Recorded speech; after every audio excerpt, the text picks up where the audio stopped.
Est-ce que je dois vraiment dire quoi que ce soit du Real Madrid? Bonjour à tous, j'espère que vous allez bien les amis et que vous passez un bon dimanche.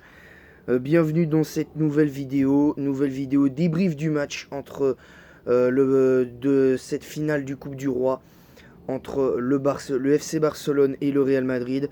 Victoire 3-2 du FC Barcelone, 1-0 après prolongation. Il y a eu deux partout dans le temps réglementaire. Un match qui a failli échapper au FC Barcelone. Quand même, on va pas se mentir. Un Real qui a été bon, paradoxalement, dans ce match, malgré tout l'abattage médiatique autour de l'arbitrage, autour de l'arbitre désigné de ce match. Mais là, on va pas parler de l'arbitre qui, pour moi, n'a pas fait d'erreur à proprement parler, à part peut-être quelques pénaltys non sifflés pour le Barça, deux ou trois. J'en baille de dépit tellement ça m'a saoulé cette histoire.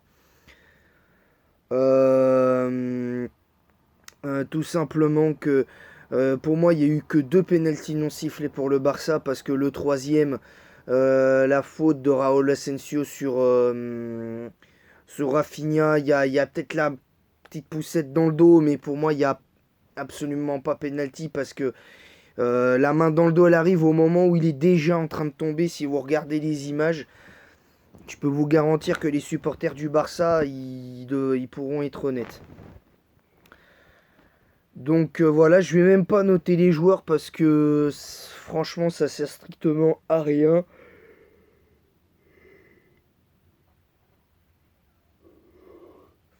Parce que je vais en bailler encore plus de dépit tellement c'est assez énervant. Et pour ceux qui s'étonnent que je baille à chaque fois, déjà il y a l'horaire des vidéos que je sors de ce type-là, les vidéos débrief et tout. Mais il y a aussi le fait que déjà, souvent, me couche assez tard, entre minuit et minuit et demi. Il y a beaucoup de choses. Il y a beaucoup de choses. C'est compliqué. C'est compliqué. Donc, c'est pour ça que ceux qui diront arrête de bailler, déjà, c'est un concept qui est important pour moi parce que.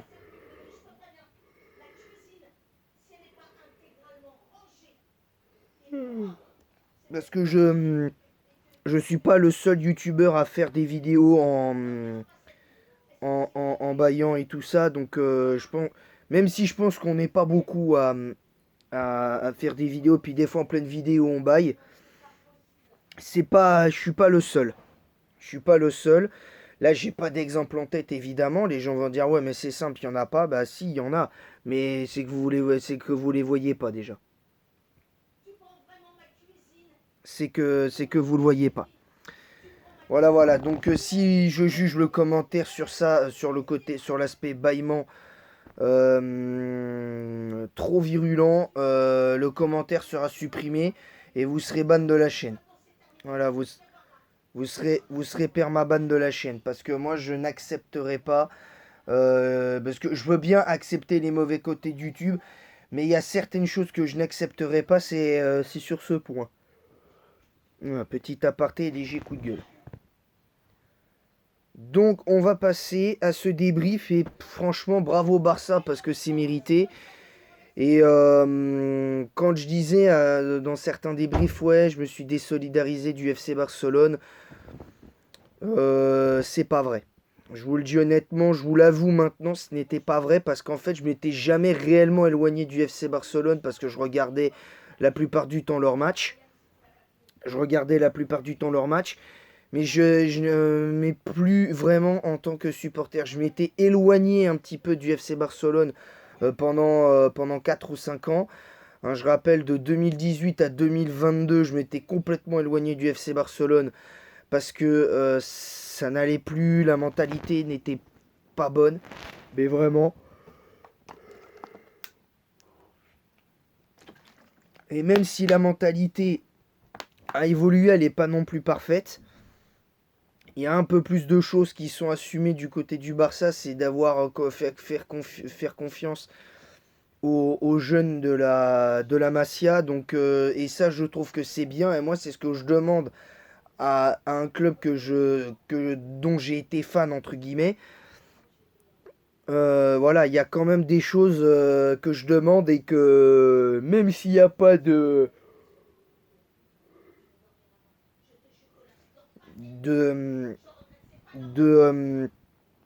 à n'importe quel club que je suis, depuis des années, c'est moi ce que je demande, c'est avant tout de la confiance envers les jeunes de ton centre de formation. Quel que soit le championnat, je parle dans le monde et même dans les 5 grands championnats européens. Parce que j'estime que c'est nécessaire au développement des joueurs, c'est nécessaire. C'est nécessaire au développement du club parce que tu peux passer à côté de diamants bruts qui peuvent par exemple être dans ton centre de formation, qui peuvent être très très bons, physiquement comme mentalement, voire techniquement. Et ça se trouve, ces gens-là, tu leur donnes pas de chance de prendre leur premier contrat pro dans ton club. Et sur ce, ils vont dans un autre club, potentiellement dans un autre club, peut-être dans un autre centre de formation. Et derrière, bah, il peut exploser aux yeux de n'importe quel club. Je pense peut-être, là comme ça, je parle pas de la Castilla pour le Real ou de la Masia pour le Barça. Mais ça peut exploser à Lyon, au centre de formation de Lyon, potentiellement celui de l'OM, de Bordeaux ou d'autres. Enfin, Bordeaux a plus de centre de formation, mais à une certaine époque, c'était comme ça. Donc voilà. Et là aujourd'hui, le Barça le Barça a failli se faire fumer. Le football a gagné hier soir, je vous avoue, le football a gagné hier soir. Tout simplement parce que aujourd'hui, tout l'abattage médiatique autour de l'arbitrage, on va quand même un petit peu parler d'arbitrage, pas dans le sens où il y a eu des erreurs, parce que pour moi, peut-être les seules erreurs grossières, c'est peut-être les 2-3 fautes, les 2-3 cartons qui n'ont pas été donnés, parce que je pense qu'il y a un joueur du Barça qui ne doit pas finir le match, c'est pas De Jong, c'est celui qui a fait la faute sur Mbappé pour le but du 1 partout à la 70e. Même s'il n'est pas dernier défenseur, pour moi, il fait une faute dangereuse. Il annule une action de but, parce que c'est une action de but très claire. Et que tu sois défenseur ou pas, dernier défenseur ou pas, il me semble que dès l'instant que tu annules une action de but, normalement, c'est carton rouge. Donc ça, déjà, pour moi, ça, c'est peut-être la première vraie erreur de l'arbitre. De ne pas avoir donné penalty pour le Barça sur une faute de Ferran Torres. La main de Federico Valverde au bout d'un quart d'heure de jeu, où pour moi il aurait dû y avoir un penalty. Pour moi, il n'y a eu que 2 penaltys non sifflés, un carton rouge pas donné pour le Barça. Aussi un pour le Real, parce que Rudiger pour moi doit pas finir. Encore une fois, Rudiger qui a été mauvais sur ce match-là ne doit pas finir le match. Et notamment, comment ça s'appelle? Et notamment pour moi, Tchouaméni, en fait, le Real doit finir à 9 ce match-là, parce que Tchouaméni a fait beaucoup trop de fautes, même s'il a été très bon sur ce match-là. Il doit pas finir le match, clairement. Rudiger doit pas finir le match. Sans encore une fois un très bon Thibaut Courtois, le Barça en met 5 ou 6.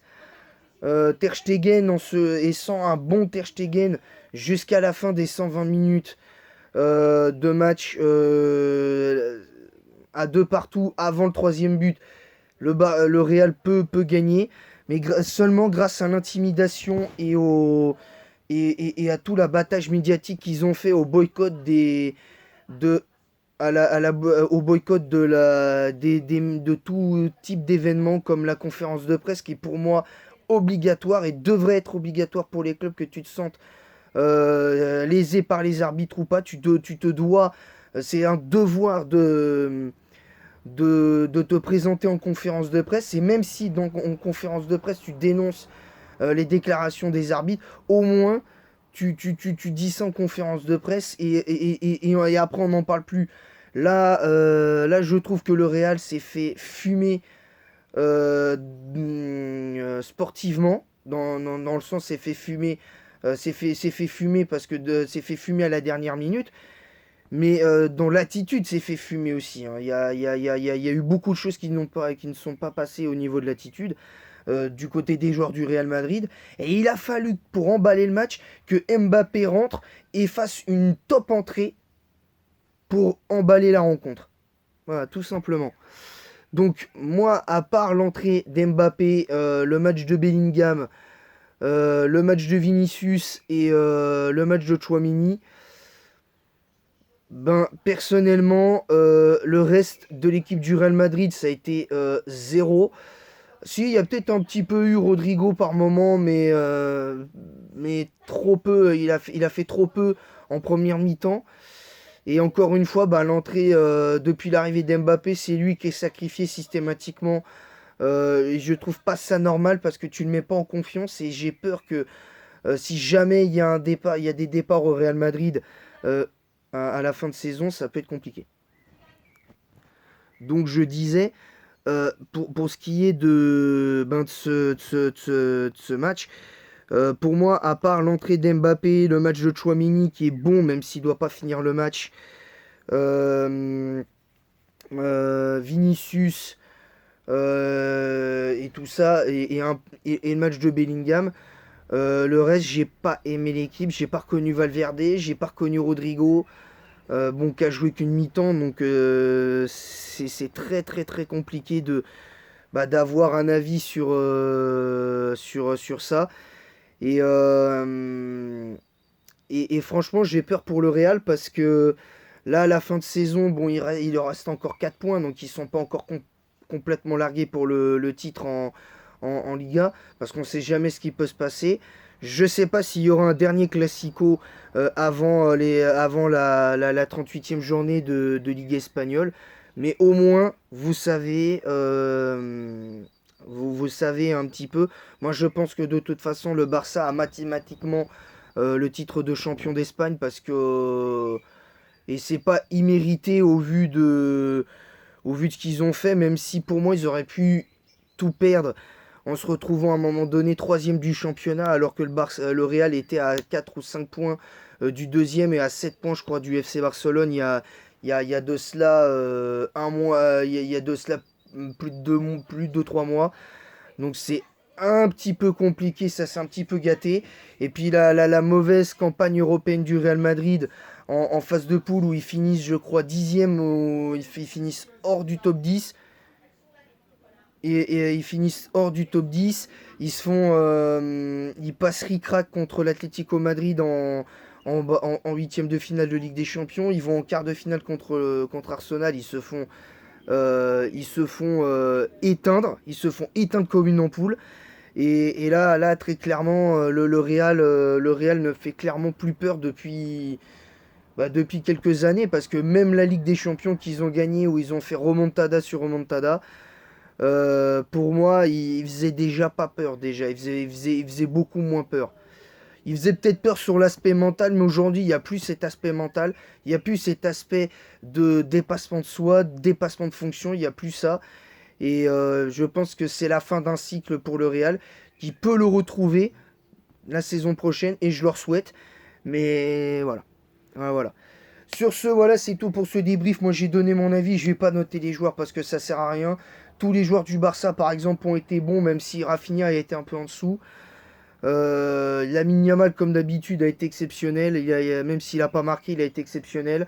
Beaucoup de bons ballons donnés. Voilà, à ce niveau-là. Mais bon, c'est comme ça, c'est le football. Donc, voilà. Sur ce, je vous retrouve très prochainement pour un nouveau débrief. C'est en fin d'après-midi, enfin vers 15h, je l'ai dit en live hier sur Pokémon Verfeuille. Il y aura Pokémon Crystal aujourd'hui. Il y aura Pokémon Crystal aujourd'hui. Et je vous retrouve donc cet après-midi entre 15h et 15h30 pour le live Pokémon Crystal, pour la suite de Pokémon Crystal. Et en attendant la prochaine, je vous dis à bientôt, que la passion du foot vous guide. Et en attendant la prochaine, je vous dis à bientôt. Abonnez-vous si ce n'est pas déjà fait, on est à 8 abonnés des 200. Activez la cloche, etc. etc.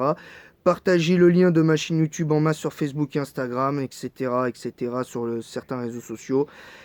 Mettez un pouce bleu et un commentaire pour le référencement de cette vidéo, en disant quoi vous êtes d'accord, pas d'accord avec cette vidéo, ce que j'ai dit dans la vidéo, évidemment, avec respect et sans insulte, respectant les avis de chacun de chacune, évidemment. Faut essayer de travailler là-dessus. Voilà, c'est tout pour moi. J'espère que cette vidéo vous aura plu et en attendant la prochaine, je vous dis à bientôt et vive le football les amis.